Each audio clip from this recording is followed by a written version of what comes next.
Hello friends, स्वागत है आप सबका मेरी नई वीडियो में। और इस वीडियो में मैं अपनी प्रेगनेंसी की कंप्लीट स्टोरी आपके साथ शेयर करने वाली हूँ, जिसमें मिसकैरेजेस भी शामिल हैं और इसमें मेनली 3 फेज़ है। तो चलते हैं सबसे पहले फेज़ की तरफ।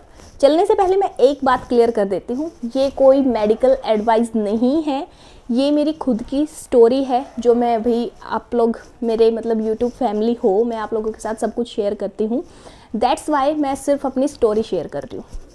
तो फेज़ 1 क्या था कि हम उस टाइम गांव में थे और हमने वेट लॉस जर्नी शुरू की थी तीनों ने, मैंने, परवेश ने, परवीन जी ने।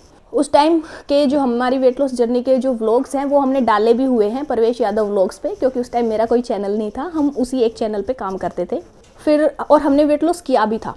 वहाँ का एक वीडियो मैंने कुछ दिन पहले अपने चैनल पे डाला भी था उठा के, और उस वीडियो को अगर आप देखोगे ना तो आप देखोगे कि हम कैसे हो गए थे तीनों, बिल्कुल पतले पतले से हो गए थे, क्योंकि उस टाइम इतना ओवरवेट भी नहीं हुए थे हम। फिर वो ख़त्म करके हम यहाँ दिल्ली आ गए और पीरियड्स मेरे को काफ़ी टाइम से इरेगुलर थे, लेकिन मुझे ये नहीं पता था PCOS नाम की भी कोई डिजीज़ या कुछ होता है, और वो मुझे भी है। ठीक है, मुझे क्या हुआ, फिर कुछ दिन हम दिल्ली साथ में रहे, फिर मम्मी और परवेश खेतों में किसी काम की वजह से गांव चले गए, और मेरे को लगभग 1 वीक या 10 दिन तक बिल्कुल हल्की स्पॉटिंग होती रही। मेरे को लगा मेरे पीरियड्स ढंग से आते तो है नहीं, और नॉर्मल भी नहीं है, तो उसका ही कुछ होगा। लेकिन जब वो कई दिन तक चलते रहे तो मैंने यूट्यूब पे एक वीडियो सर्च करके देखी, तो उसमें मैंने एक वीडियो में देखा कि ये प्रेगनेंसी का भी एक साइन होता है। फिर मैंने सोचा क्यों नहीं घर पे एक बार टेस्ट कर लेना चाहिए। मैंने नेक्स्ट डे टेस्ट किया तो पॉजिटिव आया, लेकिन उस टाइम उस स्पॉटिंग से ध्यान बिल्कुल हट गया, सिर्फ वो एक खुशी की तरफ ध्यान चला गया। और मैंने फटाक से सुबह 6:30 बजे मम्मी के पास फ़ोन कर दिया बताने के लिए। मम्मी गाँव में थी क्योंकि, और मम्मी इतनी ज़्यादा खुश हो गई, बहुत ज़्यादा। फिर मैंने मम्मी को बता भी दिया कि मम्मी लेकिन ये बात भी है। तो मम्मी ने कहा कोई नहीं, तुम एक बार डॉक्टर के हो आओ। हम फिर उस दिन अपॉइंटमेंट वगैरह लेके डॉक्टर के चले गए तो वहाँ पे मेरा अल्ट्रासाउंड हुआ। वही होता है, जाते ही कोई भी किसी भी उसके लिए जाते हैं तो पहले अल्ट्रासाउंड वगैरह या टेस्ट वगैरह ही होते हैं। तो अल्ट्रासाउंड में डॉक्टर ने देख के बताया कि जितना आपका जो टाइम पीरियड आप बता रहे हो पीरियड मिस का, उसके अकॉर्डिंग जितनी बेबी की ग्रोथ होनी चाहिए उतनी नहीं है, और ये प्रेगनेंसी रह भी सकती है और नहीं भी रह सकती, और यही रीज़न है कि आपको सिम्टम्स नहीं आए हैं। सो इसका पता लगाने के लिए हम सेम अल्ट्रासाउंड 1 वीक बाद करेंगे। मैंने कहा ठीक है, मैंने मम्मी को बता दिया। फिर मम्मी को भी टेंशन हो रही थी, पूछ रही थी बार बार क्या बताया क्या बताया क्या बताया। मैंने कहा मम्मी ये बात है, 1 वीक बाद दोबारा होना है। फिर मम्मी को ये हो गया कि अकेली नहीं छोड़नी और मुझे दिल्ली जाना चाहिए। मम्मी जो काम हुआ था उतना करके, और नेक्स्ट डे ही मम्मी और परवेश यहाँ दिल्ली आने लग रहे थे। और अगले दिन ही बोला तो डॉक्टर ने 1 वीक बाद का था आने को, लेकिन अगले दिन ही मेरा मिसकैरेज हो गया। और मुझे उस चीज़ का उस चीज़ से तो मेरा ध्यान हट गया कि मेरे साथ क्या हो रहा है, मेरे शरीर में क्या हो रहा है। मेरा ध्यान उधर चला गया कि आज मम्मी आ रही है और मैं मम्मी को क्या बताऊंगी। कल इस टाइम पे तो मैंने मम्मी को इतना खुश किया था, आज मैं मम्मी को क्या बताऊंगी। और परवीन जी कहने लगे कोई बात नहीं मम्मी, दुख तो होगा ही, लेकिन ऐसा कुछ नहीं है, हो जाता है, ये वो बहुत समझाया। फिर मम्मी आई तो मेरा टोटली ऐसे चेंज हो गया माइंड कि जैसे ही मैंने मम्मी को बताया ना, मैं खुद मम्मी को देख के थोड़ा रोने लग गई। और जब मैंने मम्मी को बताया तो मम्मी ने ऐसा जवाब दिया कि मैंने सच में नहीं सोचा था। मम्मी ने बोला कि तो क्या हो गया, तुम तो ठीक हो ना, तुम ठीक चाहिए और क्या चाहिए, और जो कुछ अगर बुरा होता भी है तो उसके पीछे कुछ बेस्ट होता है, कुछ अच्छा होता है। वो चीज़ तुम्हारे लायक या तुम्हारी किस्मत में नहीं होगी, इसलिए वो तुम्हें नहीं मिली, यानी कि कुछ और बेस्ट तुम्हारा वेट कर रहा है। जब ये चीज़ मैंने सुनी ना, मैं तो क्या, अगर कोई भी लड़की अगर ये चीज़ सुनेगी तो मुझे नहीं लगता उसे फिर किसी भी चीज़ का दुख होगा। तो बस ऐसे करके फिर आगे जो भी मेडिकल ट्रीटमेंट होना था वो सब करा के मैं बहुत जल्दी उस चीज़ से मैंने अपने आप को रिकवर कर लिया। ठीक है, लेकिन मम्मी ने डांटा भी था, क्लास भी लगाई थी। क्यों? क्योंकि मैं बाहर का भी खाती थी। तो फिर कुछ दिन बाद 2-3 महीने बॉडी रिकवर होने के बाद मैंने सोचा एक बार चेकअप तो कराना चाहिए पूरी बॉडी का कि प्रॉब्लम क्या है। फिर मैंने नॉर्मली चेकअप कराया, जिसमें मुझे पता चला मुझे PCOS है और थायराइड भी हल्का सा बढ़ने लगा है, हल्का सा शुरुआत हुई थी बस। फिर मैंने मतलब परवीन जी ने सबसे ज़्यादा मेरे को इस चीज़ के लिए वो किया था, बहुत समझाया था कि PCOS ये चीज़ है और इसको आप ऐसे ठीक कर सकते हो। ये सब परवीन जी ने ही बताया था कि आप थोड़ा सा डाइट पे ध्यान दो, पार्क जाया करो, रनिंग करो, योगा करो, एक्सरसाइज करो और सबसे मेन अपने सोने उठने का टाइम ठीक करो, क्योंकि PCOS एक हार्मोनल इम्बैलेंस है जो सिर्फ तुझे नहीं है, दुनिया की मतलब हर तीसरी लड़की को है। और उसी दिन से आपने नोटिस भी किया होगा, उसी दिन से मैंने मिनी व्लॉग स्टार्ट किए थे। मेरी पहली वीडियो भी यही थी जिसमें मैंने अपनी रिपोर्ट्स दिखा के PCOS के बारे में बताया था। तो उसका मकसद भी यही था कि एक तो मैं अगर किसी के साथ अपनी चीज़ शेयर करूँगी तो मुझे भी ये रहेगा कि भाई मैंने शेयर कर रखी है और मैंने बता रखा है कि मुझे इसको ठीक करना है। अगर मैं नहीं कर पाई तो लोग क्या सोचेंगे, कैसे विश्वास करेंगे मेरे ऊपर। और दूसरा ये भी था कि भाई कोई और भी है जिसको है, वो अपने आप को ऐसा ना सोचे कि देख मेरे को ये प्रॉब्लम है, उसे भी ये लगे कि जब ये कर रही है तो मैं भी कर सकती हूँ। और मुझे भी ये लगे कि मेरे को देख के कोई और कर रहा है, मेरे ऊपर कोई विश्वास कर रहा है तो मैं भी कर सकती हूँ। तो यही रीज़न था जो मैंने शेयर की थी। फिर और वो जर्नी मेरी अच्छी भी चली थी, मम्मी के साथ, कभी परवीन जी के साथ और कभी परवेश के साथ रनिंग, घर पे योगा, एक्सरसाइज, जितना हो पाया मैंने किया और वो मेरी काफ़ी हद तक ठीक चली, अच्छी जर्नी रही मेरी वो। 6 to 7 kg वेट मैंने लॉस भी किया था, उसमें सब मैंने आपके साथ शेयर भी किया था। और वो तो कोई झूठ वाली बात नहीं है, सारे मिनी व्लॉग्स उस दिन से 1 मई से लेकर और अभी तक सारे मिनी व्लॉग्स विद डे मेरे चैनल पर है। तो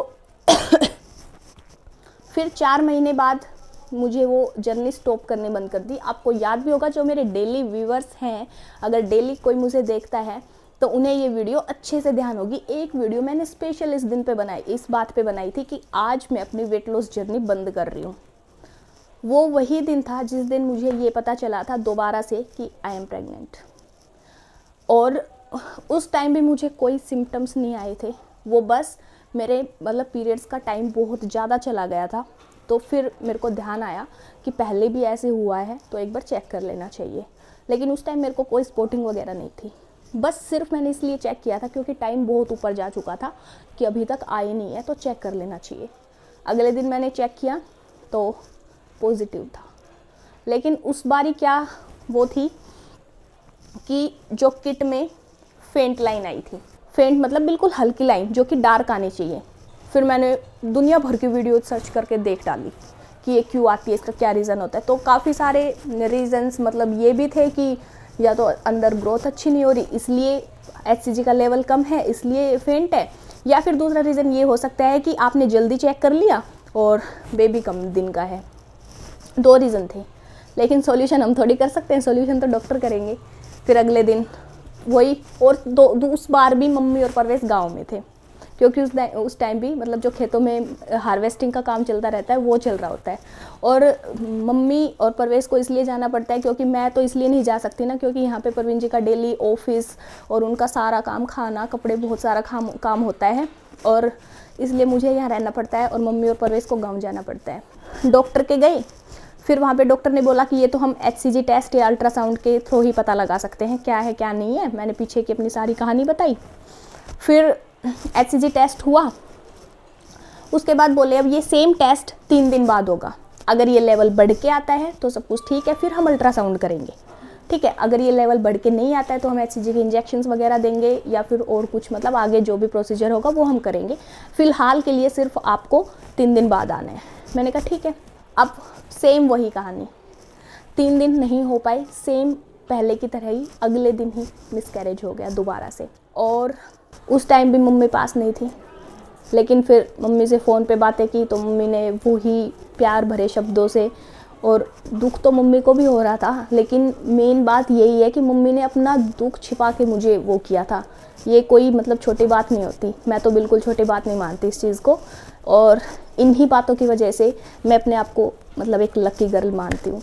अब दोबारा से जब किसी के साथ ऐसा हो जाए, उस टाइम तो मैंने वीडियोस भी बनाने शुरू कर रखे थे, मिनी व्लॉग्स भी डेली डालती थी। मैंने सोचा भी था सब कुछ ठीक आ जाता है थोड़े दिन बाद शेयर कर दूँगी, लेकिन कैसे शेयर करती जब ये ऐसी बात हो गई थी, तो क्या शेयर करती फिर इस चीज़ का। और इस मिसकैरेज के बाद डॉक्टर ने मेरे को मतलब 1-2 दिन बाद ही पूरे 1 दिन के लिए एडमिट भी रखा था, जिसमें उनकी जो भी आफ्टर मिसकैरेज जो भी क्लीनिंग प्रोसेस वगैरह होती है वो उन्होंने की थी, ताकि आगे इन फ्यूचर कोई ऐसी प्रॉब्लम क्रिएट ना हो, अंदर कोई उसका कोई ऐसा पीस वगैरह ना रह जाए इस चीज़ के लिए। तो बस वो सब करा के मैंने मतलब एक वीडियो में बोला था कि मैं दिवाली के बाद से दोबारा अपनी जर्नी स्टार्ट कर दूँगी। वो मैंने दिवाली का नाम इसीलिए लिया था कि 1-1.5 महीने में, इतने 1-1.5 महीना है दिवाली का, इतने मैं अपने आप को अच्छे से रिकवर कर लूँगी और फिर दोबारा से मैं वेट लॉस जर्नी पे मतलब अपनी शुरू हो जाऊँगी कि भाई क्योंकि उस चीज़ से अगर मेरे को फ़ायदा हो रहा है, वो चीज़ काम कर रही है, तो उसको क्यों छोड़े। दैट्स वाई फिर गांव में दिवाली वगैरह मना के हम दिल्ली आए, और दिल्ली आने के बाद मैं सोच ही रही थी कि अब वेट लॉस जर्नी शुरू करूं, एक वीडियो में बताऊं और फिर साथ मिल के पहले की तरह शुरू करूं। लेकिन ये वाली दिवाली अब की बार कुछ खुशखबरी लेकर आई थी, और वो खुशखबरी इसलिए थी क्योंकि अब की बार मुझे कोई पीरियड्स डिले या स्पॉटिंग या फेंट लाइन इन सब की वजह से नहीं, बल्कि जो एक रियल वाली फीलिंग होती है, जो सिम्टम्स होते हैं, उनके थ्रू मुझे पता चला था कि आई एम प्रेग्नेंट। जो भी होते हैं, वोमिटिंग, वीकनेस, हेडेक, थोड़ी सी बीपी वगैरह की भी प्रॉब्लम, ये सब जो मुझे 15 डेज़ में ही फील हुए थे। और मतलब जब वो वाली फीलिंग हुई ना, तो अंदर से अपने आप ये लगा कि अब के पास सब कुछ अच्छा है, क्योंकि पहले 2 बार मेरे साथ कभी ऐसा नहीं हुआ जो मुझे खुद से फील हुआ हो। लेकिन फिर मैंने चेक किया तो उसको फिर से फेंट लाइन आई। फिर मुझे टेंशन हो गई कि पिछली बार भी फेंट लाइन आई थी तो गड़बड़ हुई, अब की बार भी फेंट लाइन क्यों है। लेकिन इस बार जो वो फेंट लाइन थी वो इस वजह से नहीं थी कि बेबी की ग्रोथ नहीं हो रही, वो इस वजह से थी क्योंकि सिर्फ 15 डेज़ हुए थे, यानी कम टाइम हुआ था, तो इसलिए वो हल्की लाइन थी।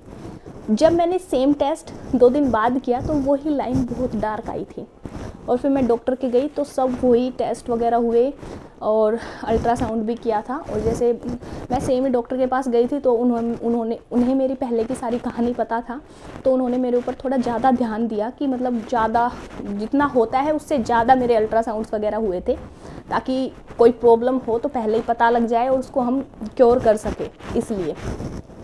और मेरी सारी रिपोर्ट्स वगैरह अच्छी आई, हर चीज़ की रिपोर्ट्स अच्छी आई। और अभी फ़िलहाल मेरा फर्स्ट ट्राइमेस्टर कंप्लीट हो चुका है, जो भी फर्स्ट ट्राइमेस्टर का NT-NB स्कैन वगैरह होता है वो मेरा हो चुका है, और अभी तक सारी रिपोर्ट्स अल्ट्रासाउंड रिपोर्ट्स के अकॉर्डिंग सब कुछ अच्छा है। और यही रीज़न था जो मैंने आपको इतनी जल्दी नहीं बताया। काफ़ी लोगों के कमेंट्स आ चुके थे, अंदाज़ा लगा लिया था, और अंदाज़ा लग भी जाता है कि मैं जिस चीज़ से परेशान थी, जो मैं करती थी वो मैंने एकदम करना छोड़ दिया, तो अंदाज़ा लग भी जाता है। तो रीज़न अब आप खुद समझ सकते हो कि जिस लड़के के साथ 2 बार ऐसी कहानी हो जाए, वो भला मतलब आप खुद यकीन नहीं करोगे। मैंने मेरी जो खुद की मतलब मम्मी है ना, उसको भी नहीं बताया, जो मायके वाली मम्मी है उसको भी। क्योंकि मन नहीं किया, क्योंकि 2 बार उसको बता के और फिर ऐसे बैड न्यूज़ देते हैं तो वो अच्छा नहीं लगता ना, इसलिए। और यही रीज़न था। ये आज जितनी भी बातें मैंने आप लोगों से छुपा रखी थी, आज सब मैंने क्लियर कर दी है, और किस लिए छुपाई थी वो भी मैंने आपको बता दिया है। बाकी अभी तक भगवान की दया से सब कुछ ठीक है, और आप लोग भी प्लीज़ मेरे लिए प्रे करना कि आगे भी सब कुछ अच्छा रहे। बाकी मैं अब कोशिश करूँगी आप लोगों के साथ अपनी बड़ी वीडियोस और अपनी प्रेगनेंसी जर्नी आगे भी जो चले। और कल कई लोग कह रहे थे कि आप आगे बाद में बेबी होने के बाद वीडियो बंद तो नहीं कर दोगे, हमें भूल तो नहीं जाओगे, तो ऐसा नहीं होगा। अगर आप लोग ऐसे ही प्यार और सपोर्ट दिखाते रहे तो अब मिलेंगे एक नई वीडियो के साथ। तब तक के लिए बाय एंड टेक केयर।